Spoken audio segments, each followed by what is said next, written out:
లేదు మా, 2 సార్లు చెక్ చేశాను, పాజిటివ్ అనే వచ్చింది. మీ ఆయనకి చెప్పావా? ఆయనకా? ఇంకా చెప్పలేదు. ముందు ఆయనకి చెప్పు. సరే సరే చెప్తానులే. సరే అయితే.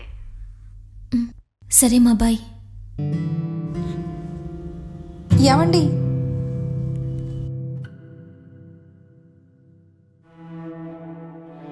కూరగాయల షాప్ పక్కనే ఉంది, ఏమన్నా అవసరం అయితే వెళ్ళి తెచ్చుకో.